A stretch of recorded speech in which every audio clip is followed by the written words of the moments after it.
Hello, sweetie. Wait, who's Sweetie?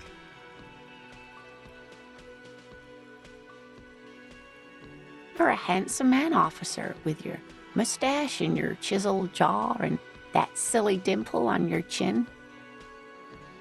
But dear, you're not for me. I'm too old and too married besides. You must forgive me. I'm getting so scatterbrained. I completely forgot to introduce myself.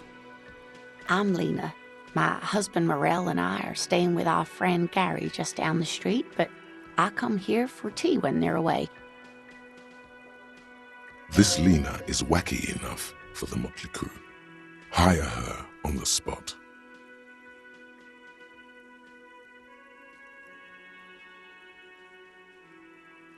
Whatever do you mean?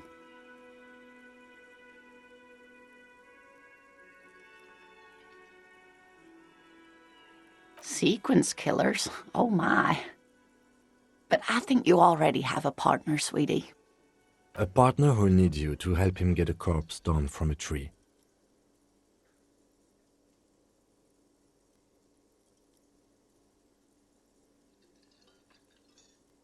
I can assure you with absolute certainty, there are no sequence killings taking place in Martinez. Now, gentlemen, no need to squabble. I wouldn't be of much use to you anyway, sweetie. Thank you, but Martinez isn't the most wheelchair-accessible place, you see.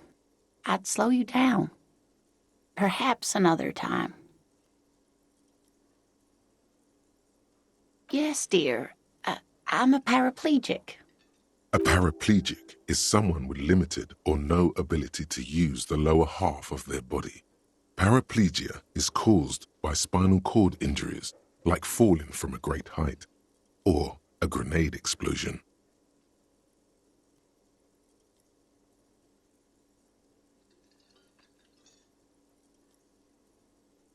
That's quite all right. I'm used to people asking questions. I know they're thinking about it anyway. There is no bitterness in her voice. She accepted the curiosity her condition inspires a long time ago.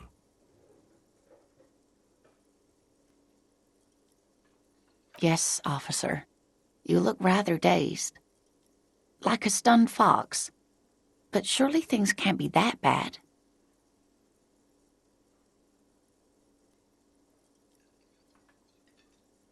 You know where we are, right?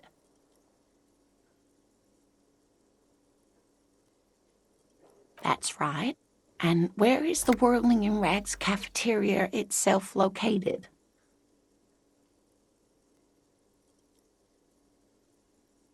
We're in the city of Revachol, dear.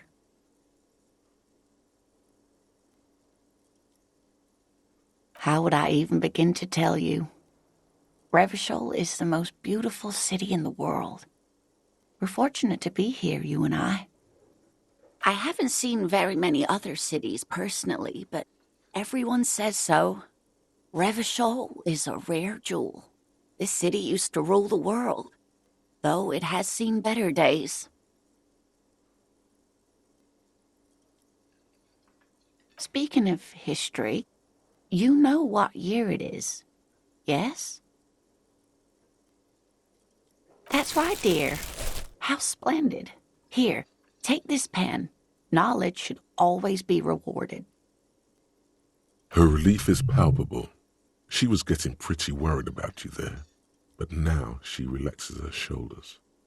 I can tell that this is taxing for you, so I'll just ask one more question. What regime are we living under? What mode of government?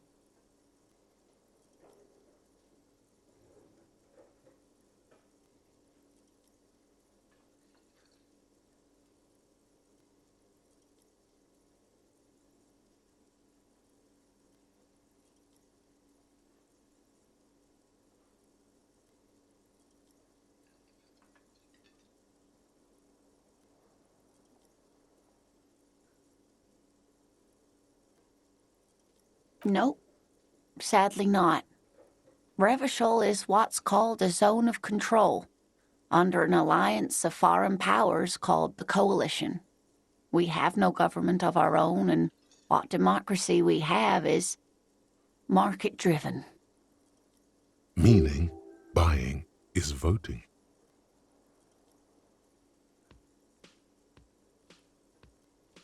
Oh dear. And you were doing so well. There aren't any cops in Revachol, not in the traditional sense. The status of law enforcement has been a complicated matter since the revolution. But we should stop for today, sweetie. You look like you need a break. Besides, I'm not the best person to explain the big things to anyone. She's scared now.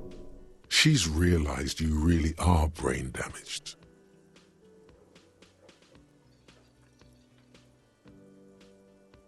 A defeat, I'm afraid. The people of this archipelago tried to build something new, something different. The rest of the world didn't like it, so they came and ended it. This was 42 years ago.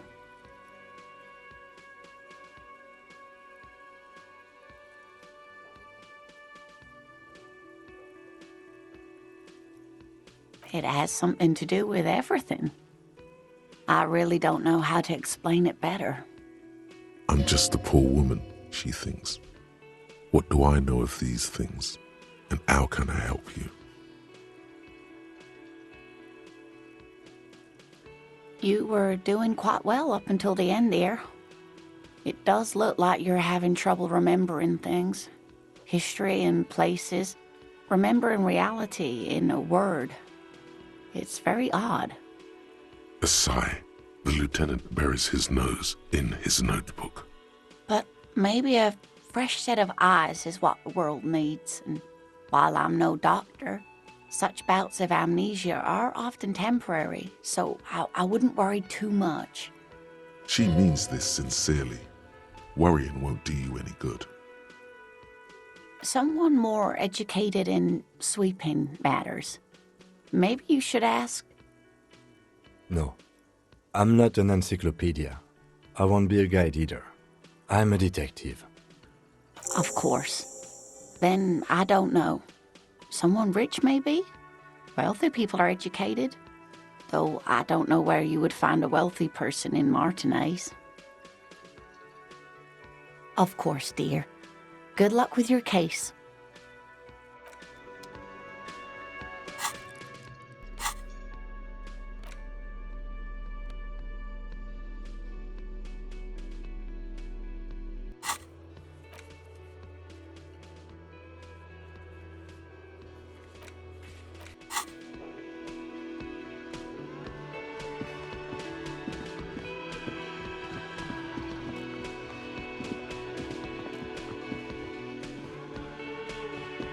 A man in his late 20s with a thin, unimpressive beard notices you approaching. He drops the ledger he was holding and turns to the lieutenant. Could he be irritated with you? He avoids eye contact altogether, like you're not even there. Mr. Garte, right? You run this place. Yes. I am Kim Kitsuragi from Precinct 57. This is an inter-district investigation, so joining me from Precinct 41...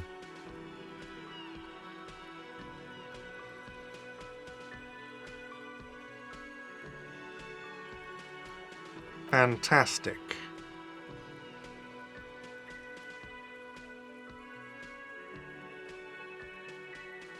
Right. Now, I know it took us a while to arrive at the scene. It also took you a while to call us and report the dead body. It was you who placed the call, yes? No, I only just got here. It was probably Sylvie who called you. She usually works the bar here. I'm only temporarily taking over her duties. Do you have her number? As a matter of fact, I do.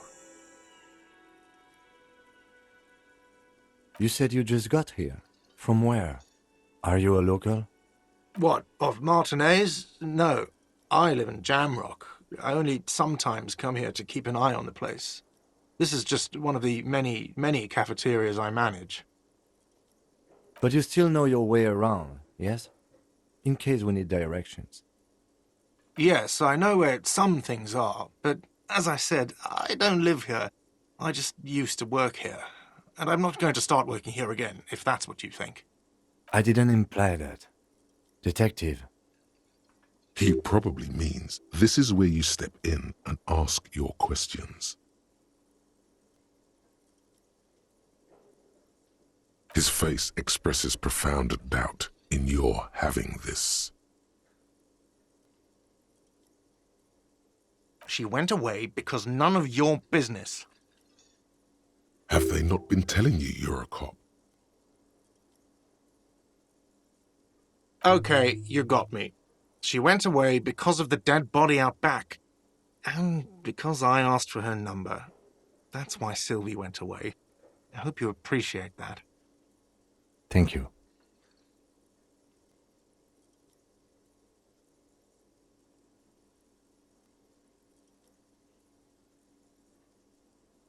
I asked an employee out. She didn't want to come, but felt obliged to.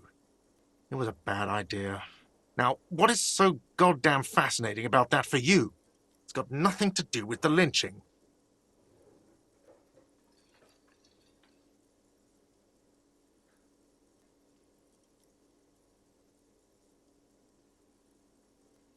Good for you. Was there something else? I'd like to get back to what I was doing. Behind this building, there's a courtyard. They hoisted him up on a tree there.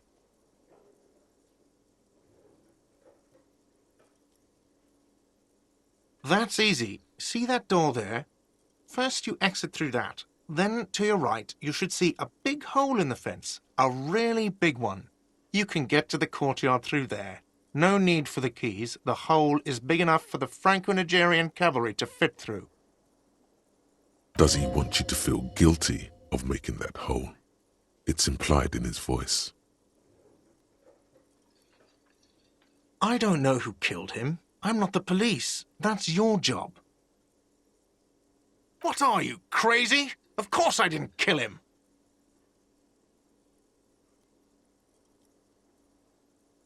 No, I'm not the bartender. I'm the cafeteria manager. He's very animated all of a sudden. This is clearly a touchy subject for him.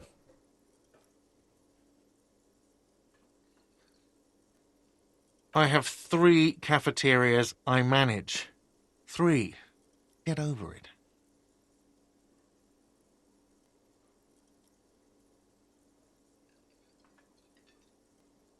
Let's go.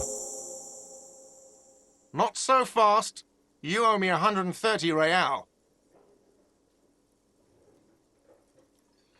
Oh, excuse me. You owe me 130 real. The IIR, or Inter-Isolari Real, is the global reserve currency. Whatever part of the world you're in right now, it's safe to assume he means you owe him some money. No, you don't owe me street cred. You owe me money. You owe this establishment 130 real.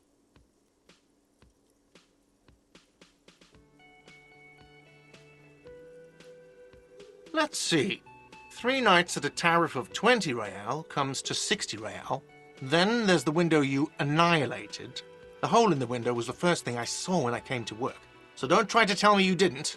That will be 40 real in damages. Another thing you've annihilated is half the bar.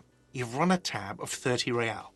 Actually more, but we'll round it down to 30 for your hard work maintaining the stability and order of Revachol. That's 60 plus 40 plus 30 equals 130 real. And yes, real is still money.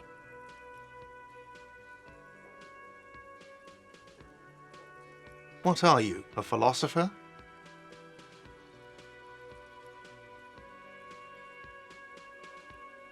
Money is what grown-up people use to pay for things. Things like this hostel room or 8 bottles of potent blend and 9 packs of Royal Extra.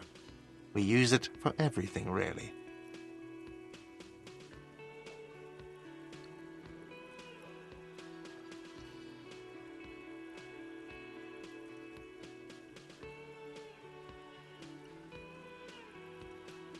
Are you serious? From your work? I don't know. You can take bribes, I guess. I'm sorry. I don't think cops can take bribes. Some do take recompense, but only to survive.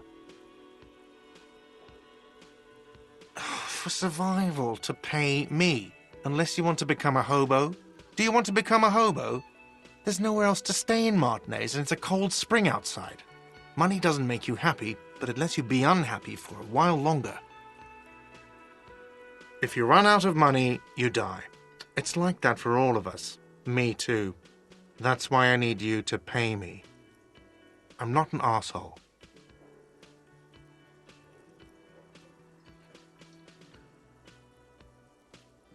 Yes, it is.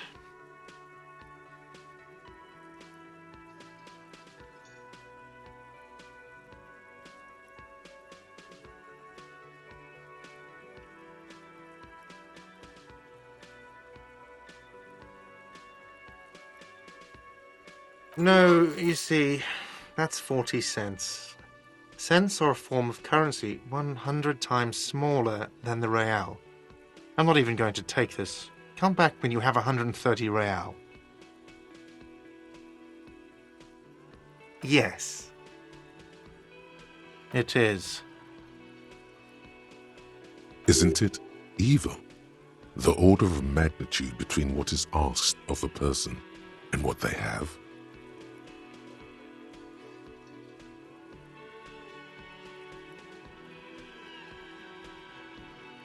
It does, doesn't it? There's a shuffle of nylon as Lieutenant Kitsuragi looks for something in the pockets of his orange bomber. That's cop 4. I haven't offered to pay because I don't have any money either. I'm sorry, but he has to pay. I can't let him stay here any longer if he doesn't. If he doesn't have the money by tonight, then... Officer, maybe you are better off working this from home for now. You live in Jamrock, right? It's not that far away.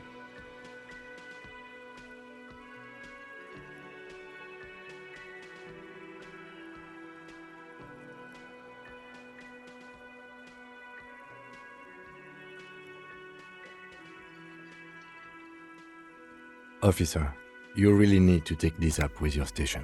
I have a shortwave radio in my car. Call them, ask for assistance. We have to get this investigation started now. Good luck. By the way, where is home? The address is coming up blank, and this place sure isn't it. But you've been at this hostel cafeteria for only 3 nights. Where were you before? You had to be somewhere.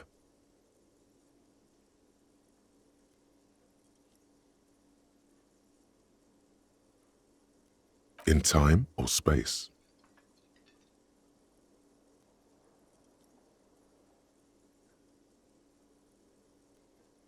That doesn't sound like somewhere you can stay if you run out of money.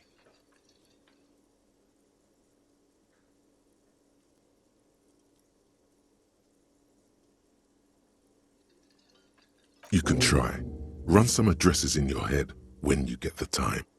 Maybe a street or an apartment will appear.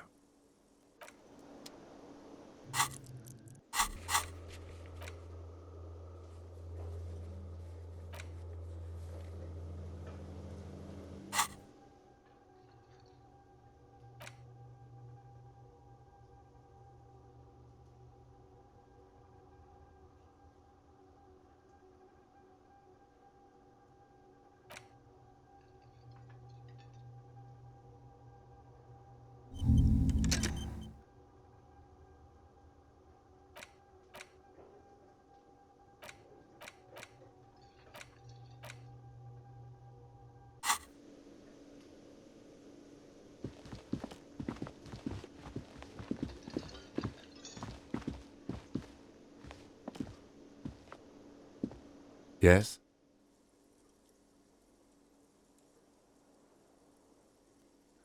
No response. He just arches his brow.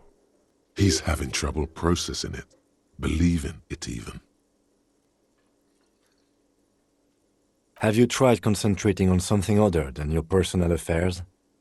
There is a sudden, harsh edge to his voice, like he's tired of hearing about your personal affairs.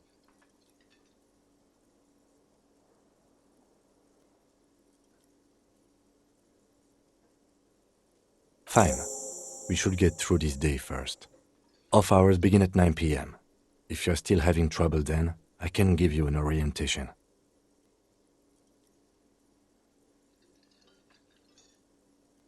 Try work, the case at hand. It can work miracles.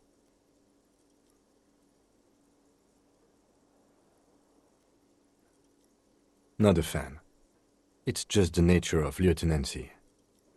The RCM deploys a self-styled structure called the Décomptage as its chain of command. Every lieutenant is responsible for 2 sergeants and 8 officers.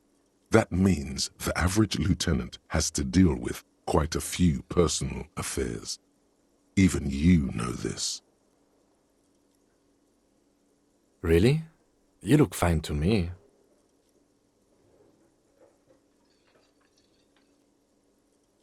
This psychodrama is unbecoming of an officer. Clearly, he prefers to think you're malingering. He cannot fathom that anyone could drink so much as to retroactively erase their entire life. Then you should consider seeking medical attention. You can use the radio in my kinema to call your station's Lazareth.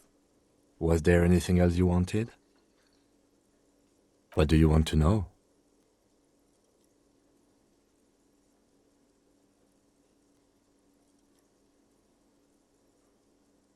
I'm afraid you and I are pawns in a pissing competition. His disdain is clear. This man would not use such an expression otherwise. You don't know? I assumed you were in on it.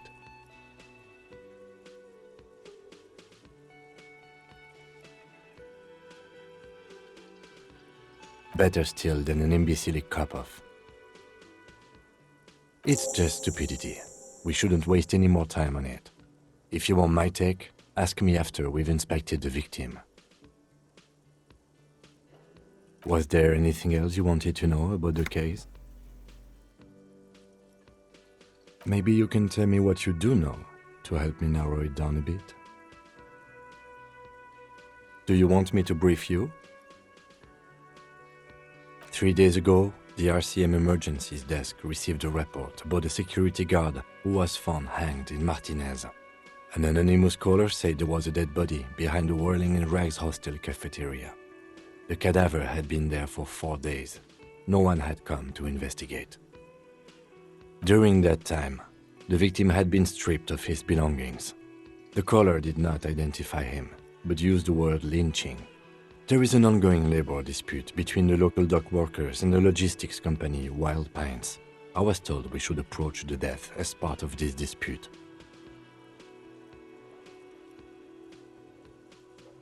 A security guard or worker of some sort hired by Wild Pines. This was just hearsay from Martinez, of course. We need to find out the truth. They didn't identify themselves in any way. The tone was muffled using a device of some sort. The desk could identify neither the caller's age nor sex. There's a strong prejudice against involving the RCM in what's seen as union matters. The dock workers' union is the de facto police in Martinez. Now it appears they've started executing too. We cannot allow that. That's us, the Revachol Citizens Militia. We're the police in this city. The RCM, or the Revachol Citizens Militia, is the police force you and him are part of. A self-organized peace corps of the occupied city of Revachol. The RCM operates within a legal twilight, yet its authority is rarely questioned. It's super useful to know this.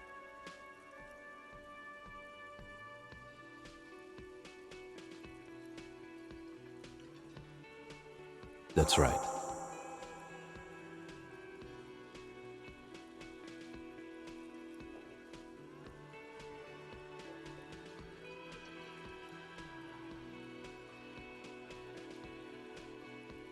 No, it's not a particularly mysterious case.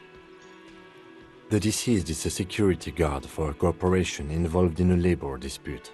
It doesn't take a DeLorean polymath to put the pieces together. I just don't see the case getting more mysterious than that.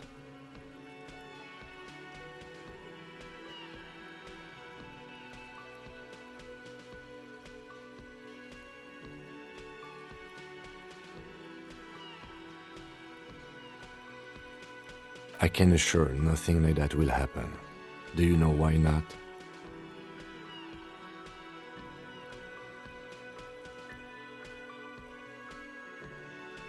No, something isn't happening, because it's not part of reality.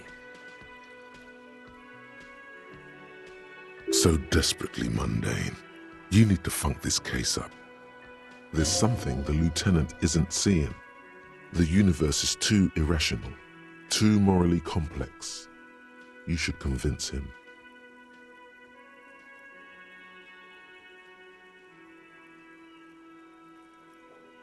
Good.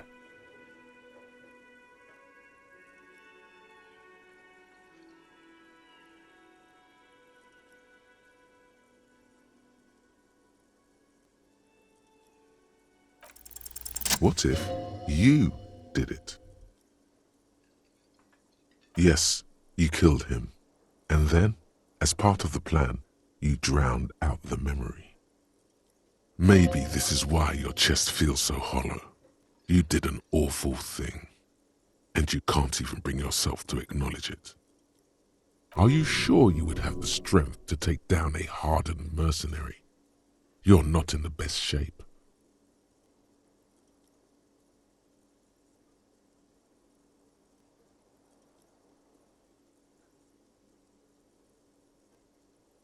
And what has led you to this conclusion?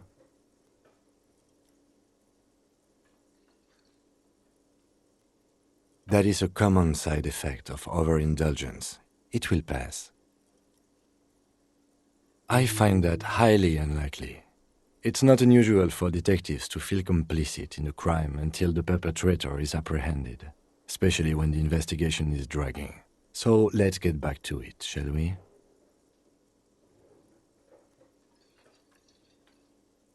Me? I don't see how my life is pertinent to the investigation.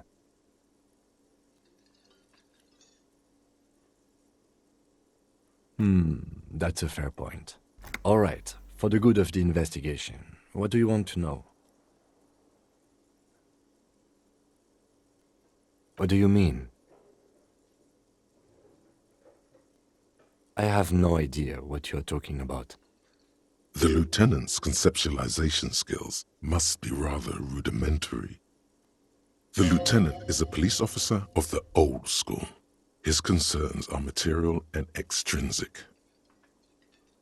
But this isn't an old school case.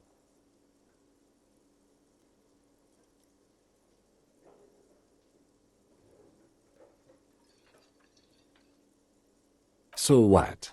That makes you the new school? God spare us. For real detective work, nothing beats a good notebook by your side. The lieutenant produces his small blue notebook and idly thumbs through a few pages. That's where his conversations with himself take place. We all have our different mediums. His is written. That's correct. You feel a slight urge to put the lieutenant down for this, but you can't quite muster enough testosterone.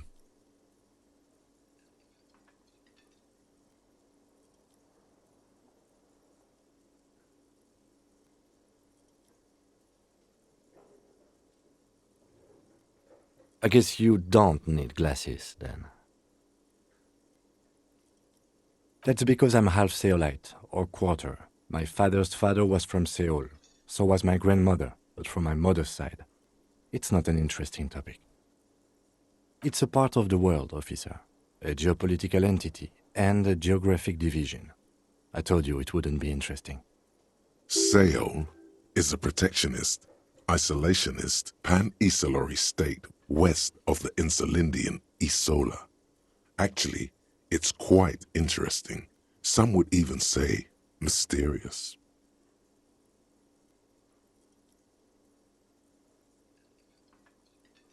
You're barking up the wrong tree. I don't speak a word of Seolite. I've never met either one of my grandparents, and I've never been to Seoul. I'm a regular Revacholière. No. Your brain sends the signal to your lips, but they refuse the order. Something is paralyzing them. You're pretty sure it has something to do with the lieutenant's eyebrow. The eyebrow is exercising psionic control over you.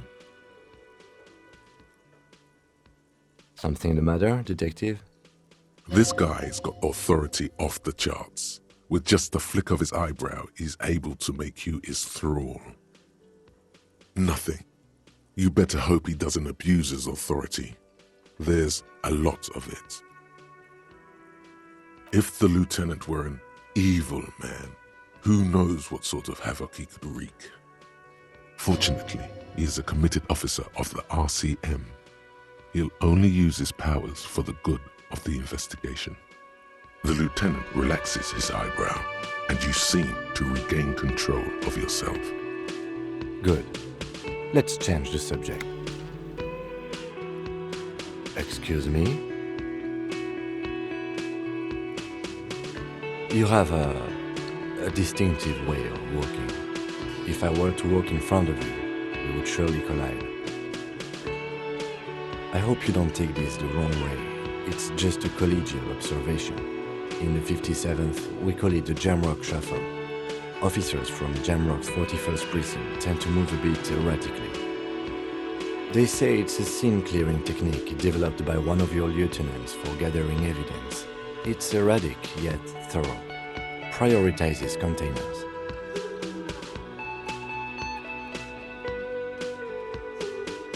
I don't know. Containers contain, I guess. I'm making assumptions. We should move on. Passing along frivolous interdepartmental stereotypes is not usually his oeuvre. He regrets bringing it up.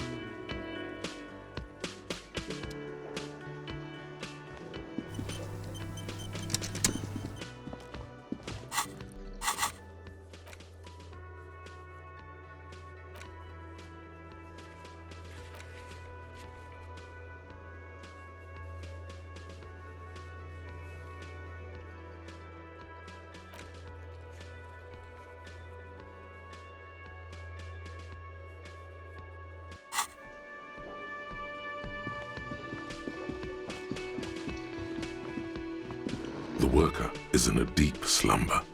Perhaps he's on his way to where you just came from, into the primordial darkness. No idea. Looks like he works for Wild Pines, the logistics company who owns and operates the harbor.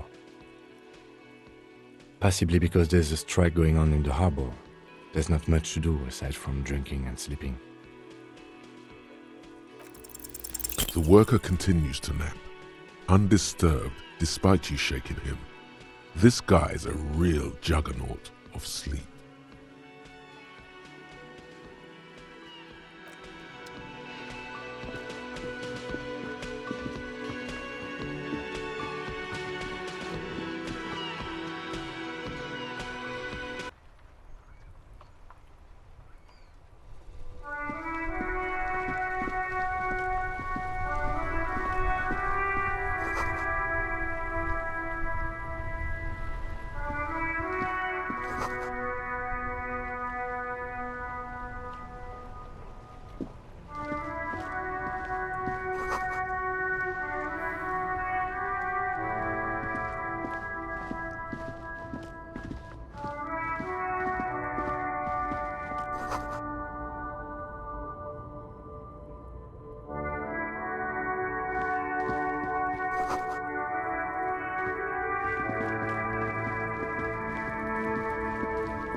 Before you stands a motor carriage. The bodywork is covered in blue and white livery, bearing the number 57. Vapor emanates from the large engine on the back of the vehicle. It hasn't had time to cool off yet. This must be the infernal machine that tore you from oblivion. The Caprice Kinema motor carriage. In the cabin, you are welcomed by a set of steering levers, a radio microphone on a hook, a pull-out toolbox under the seat, and the soft glow of the fuel preheater gauge. A metallic drawer slides out from under the seat and clicks into place. The tools inside are neatly organized. Take what you need, officer. It's going to be a long case. I'm not protective of my tools, like some men are. He's clearly a little protective of his tools. But what can you do? Work is work. The pry bar feels nice and cold in your hand, heavier than you'd think. Useful for opening all sorts of doors and lids. The handles are long and sleek. Snap, snap, go the cutters in your hand. It's robust, weatherproof, and well-made. Police issue, blue. Lets you see things in the dark you would otherwise miss. The pull-out toolbox slides back into its nest. Preheater gauge casts a warm glow on the steering levers and the radio on its hook. As you tap on the gauge, the indicator pin jerks as if startled. It's in the large orange sector, indicating the engine is warm. Next to the gauge is a red switch labeled heat. There's no use pressing the heat button. It won't start without the ignition key. Translation: we're not going anywhere right now. Alternative translation: don't even think you can drive my MC. The white suede feels luxurious under the touch, and the metal clutch handle so very familiar in your palm. The frequency tableau lights up, and the green button labeled Prime Line glows like a feline eye. And then you hear something. The soft purr of electrical kittens, radio waves cast far and wide over the metropolis. A woman's voice greets you through the static. This is Precinct 57. Hello, Lieutenant. How may I assist you? Hello, Alice. Please assist our colleague from the 41st precinct here. I'm putting him on.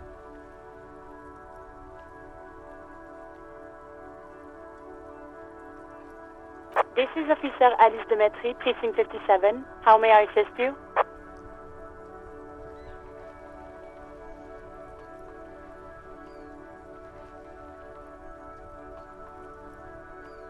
Of course. What is the number, officer? Yes, hold on. Her number is 005 1944 298. Received. Hold on, officer.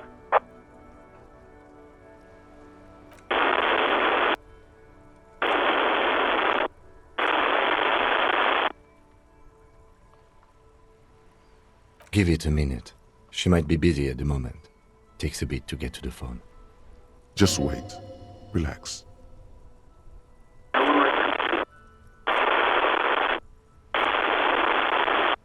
Officer, I have Sylvie Malaìika on the line for you. Yes, hello?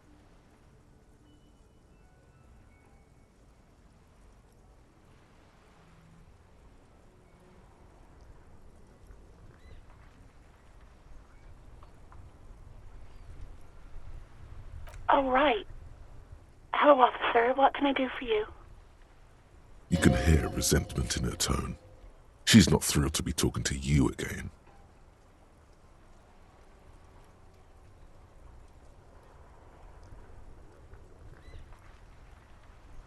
No, not me.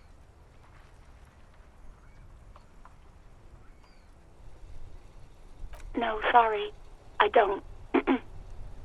Not a lot of people have phones around here. Copper thieves take the wires. People don't have the money to have the cables put in again. They use the Union's phone, or the one on the coast. So the Union has a phone, and there's one further down the coast. Got it. It was someone else. We'll find them sooner or later, officer. It just might take a while. What? Of course it bothered me. But I thought the Union already knew about the corpse.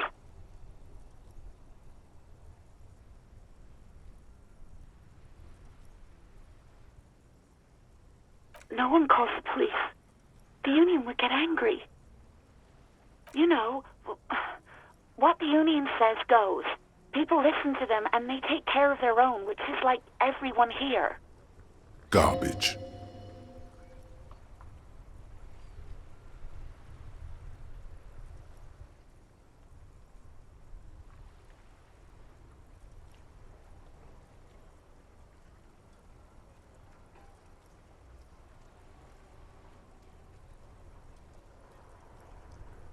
Legally, no.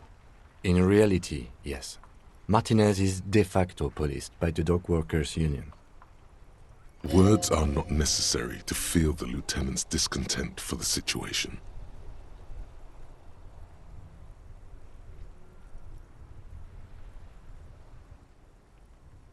I didn't want to get in trouble with the others. Push her further. Show her the error of her ways. No, don't push her. It sounds as if she's about to cry.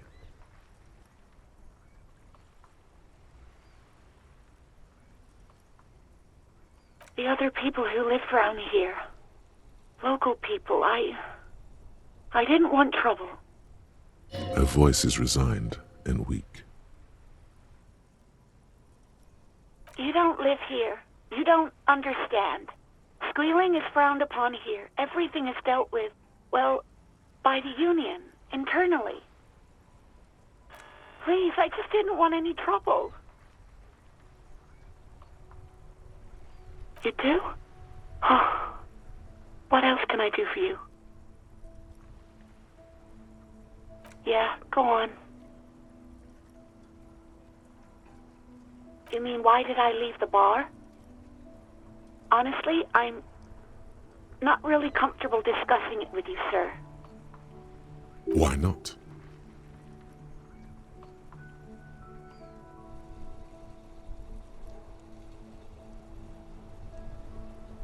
What?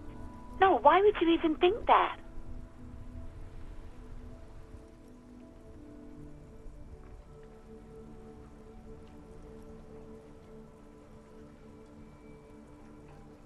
Please, don't bring Garte into this. It's none of your business. I already said I don't want to talk about this. You're messing everything up again. I do hope so. Please, don't call me again. Bye.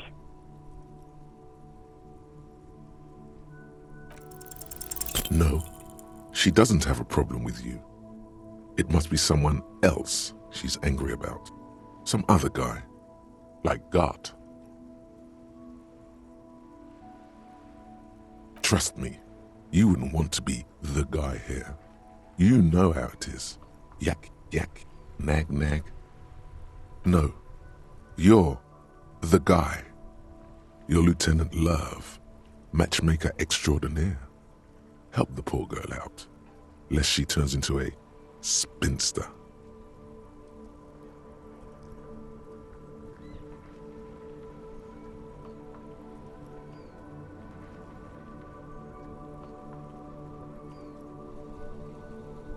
Not a spinster, my God. You have to intervene on behalf of Love. First, calm her down. Tell her you've got everything under control. And then go have a boys' talk with Garte himself. Think you can do that, Lieutenant Love?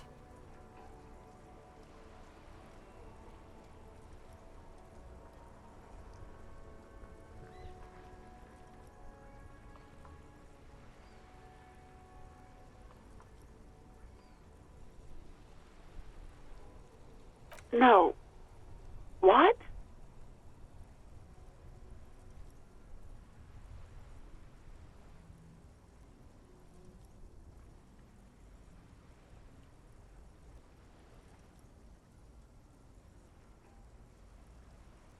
God, what is happening in your head?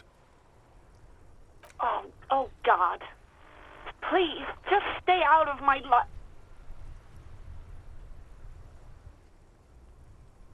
What? What is it?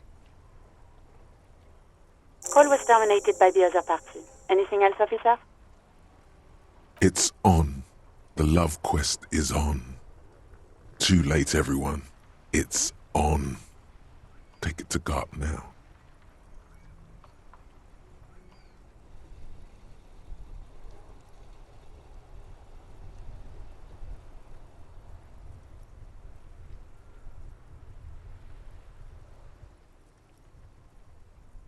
Just a second, officer.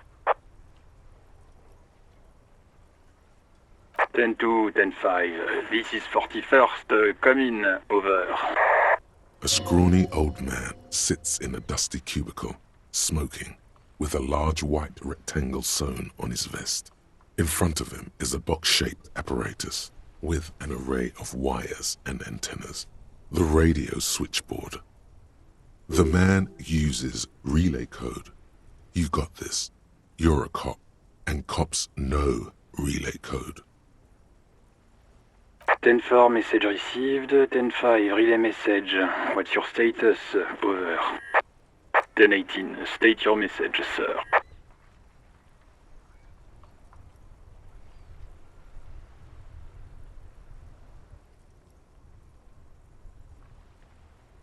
Ten-9, over.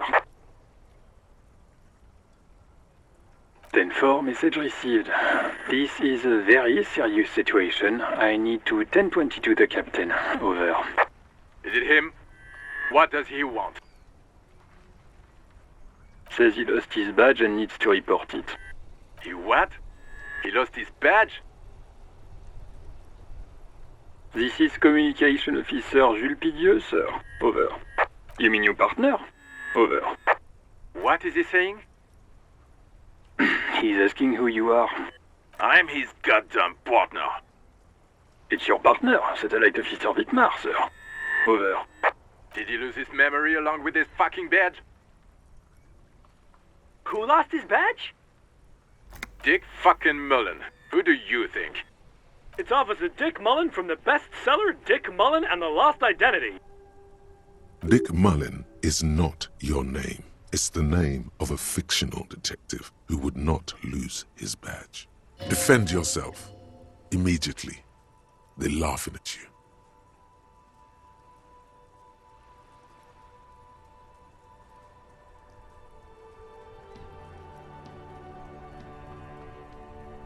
He says this has probably happened to other policemen before him and laughs sarcastically. Oh goddamn it! Is he fucking kidding? The whole station's gonna be dicked for this. Satellite Officer Vicquemare is wondering if you might be joking and adds that this tarnishes the reputation of the entire station. Over. Mullen dicked us.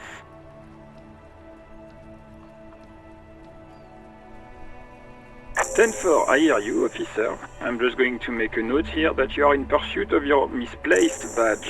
Over. Fuck me. Mac, come here. You've got to hear this. Dick Mullen lost his badge. What's going on? Super Cop here lost his badge. He lost his what now? His badge. He lost his goddamn fucking badge.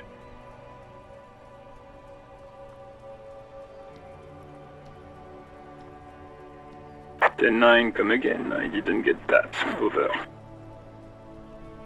New heights even for Captain Sober. Ask him.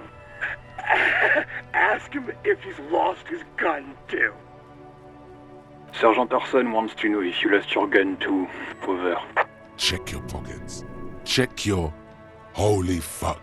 You don't know where it is, do you? Okay, it's gone. Your gun is most definitely gone. 10-9, come in, officer. Did you get my question? We were wondering about your gun. Over. Even before you can get the words out, everything gets scrambled in your brain. He says he didn't lose his gun. Or his fun, whatever that means. Ask him to describe it. His gun. Not his fun. Just the gun will do. Satellite Officer McLaine requests a description of your weapon. Over.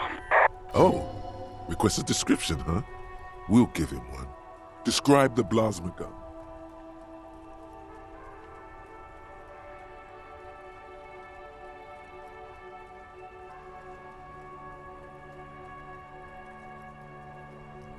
He says he doesn't have it. Dear God, he lost his gun? Oh my, I can't. This isn't really a laughing matter. Mack can face a giant of Coco Nur by himself, but Disco here made him piss his pants. Oh, I can't. Fuck. He lost his... Ask him if he's still got his wiener. I'm not going to. Ask him. Sergeant Torson here is wondering if you are still in possession of your genitalia. Over.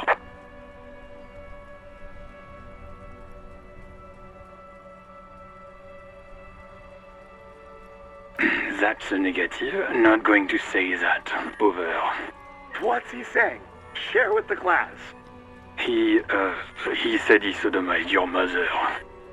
The prick ate Mama's vanilla waffles at the captain's birthday party. Some nerve he's got.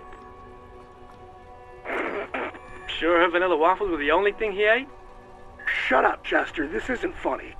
This is my mom we're talking about. Tell him to apologize right now. Sergeant Torson requests that you apologize for the claims you made about his mother. Over.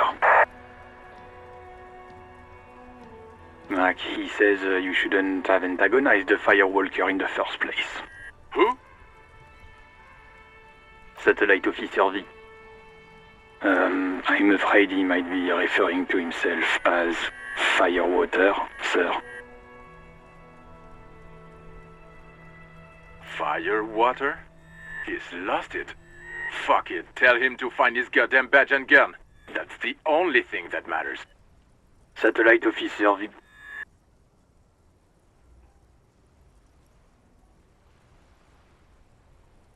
Then for affirmative, officer is in pursuit of his firearm.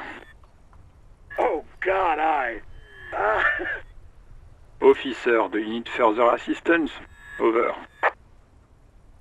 10-4, I hear you. I don't have the authority to grant your request, but... What does he want now? He's asking for money. Is he fucking kidding? I don't think he is.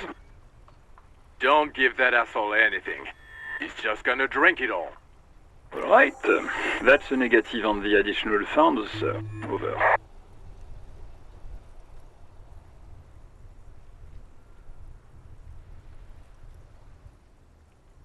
He says he's in trouble, doesn't have a place to sleep.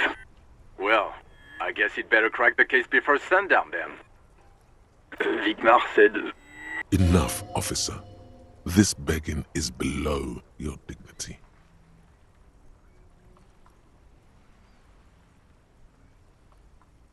Anything else, sir? Over. Okay, 10-4, sir. I hear you. Relay your question. Over. Wait. Before you say anything stupid, think it through.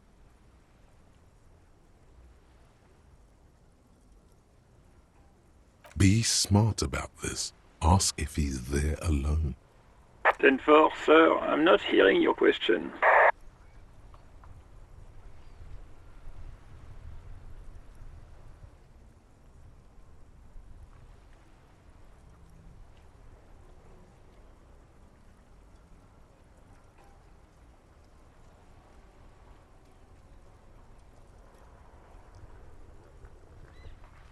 What? What is it? He's still on the line? He wants to verify the information on his badge. But of course, it says Dick Mullen, High General of the Revacholian Cavalry Force. Tell him to stop wasting time. What do you need, sir? Over.